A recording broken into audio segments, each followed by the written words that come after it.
La famille de Peter Theo Curtis se prépare au retour du journaliste. Le reporter, otage en Syrie depuis près de 2 ans, a été pris en charge par des représentants du gouvernement américain, remis à des casques bleus hier sur le plateau du Golan. Le reporter était otage depuis octobre 2012.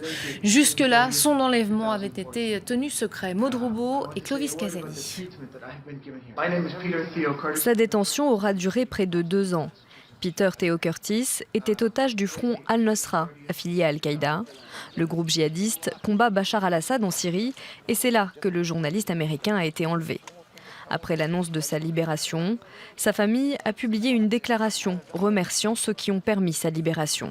La famille n'est pas dans le secret des termes exacts de la négociation, mais les représentants du gouvernement qatari nous ont répété plusieurs fois qu'ils servaient de médiateurs pour la libération de Theo pour des raisons humanitaires, sans payer de rançon.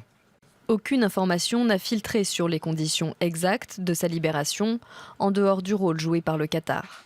Le journaliste a été remis à des casques bleus dans un village du Golan en fin de journée dimanche. Peter Theo Curtis a ensuite été transporté à Tel Aviv, où il est entendu par les autorités américaines avant de pouvoir enfin rentrer chez lui. En juillet dernier, dans une vidéo, l'otage demandait aux pays occidentaux de contacter ses ravisseurs, sans quoi il serait tué les jours suivants.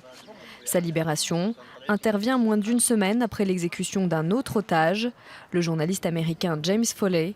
Il était détenu par un autre groupe, l'Organisation de l'État islamique.